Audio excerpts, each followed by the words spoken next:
I would like to add something to this, if I may. First of all, for the international association, Euro shareholders, our main income, and we are grateful for that, comes from the associations, the national associations.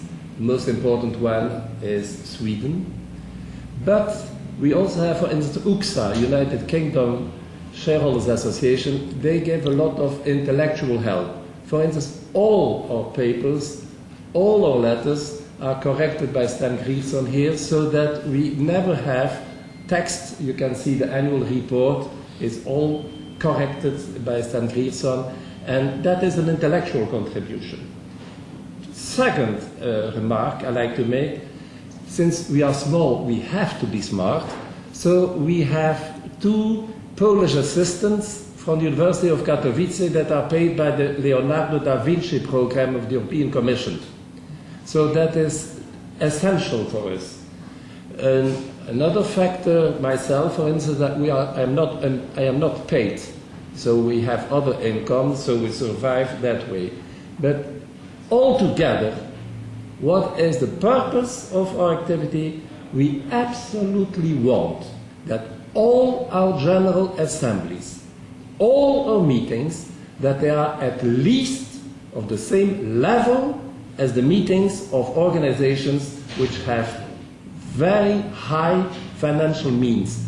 Our meetings, our conversations, our dialogue, and I think that Lev Vindevaart, who is attending many of the other associations, can confirm or perhaps not confirm, but we have the strong impression that intellectually and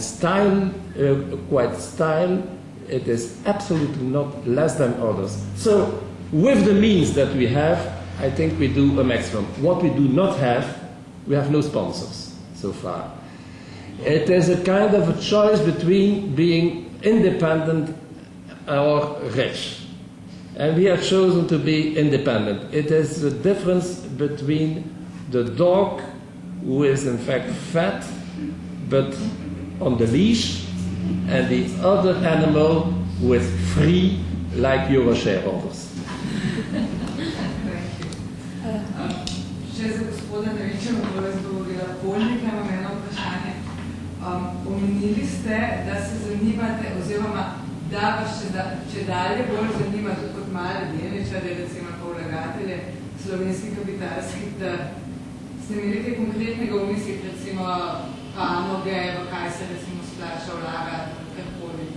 Zdaj le sicer najbolj še trenutek malo razburkam, ampak vseeno, ne?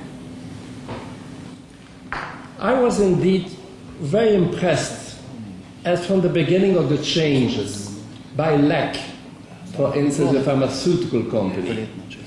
It became an international company, and I remember so well, there was a second company, but the name is difficult to pronounce. And I saw the CEO, who was a kind of a character, if I may say so, and we wanted to take some share in that company. And at that time, there was some reluctance, because the spirit of globalization had not penetrated at that time. Now it has penetrated, and we know that our banks and our large corporations and so on, they belong to international shareholders. Our shareholders, they may be Slovenian or they may be Belgians or whatever, in fact, they invest more and more international. Why is Slovenia attractive? Location. Don't underrate location. You have a very good location in the Balkans. You have 1 foot in Austria. You have 1 foot in Italy. You have 1 foot in Croatia. You are very nicely located. One day, I was in Italy last month, and someone asked me a very difficult question, and he said, why the hell are so many people settling in Belgium? So I had to think a little bit. And then I thought about location, infrastructure, existing industry. And in fact, it is a small but rich country. You have Capodistria of copper. You have fantastic neighbors. You have very good relationship with your neighbors in Italy, Austria, etc. So we all know that this region has got a high level of development and high level of education. And with decent equipment and investment and modernization, I think that you have many reasons to be competitive. So the sector I would think of is probably the one that I mentioned, chemical and probably pharmaceutical, although I do not know sufficiently the region to give many detailed examples. But I think that also we can expect, well, probably an increase in value of land, of foods, of the industry of the future. Unfortunately, you do not have oil, but you have ideas, and I think that I have had the impression that many of your leaders know what business is and are well heard in Brussels, and that is an achievement.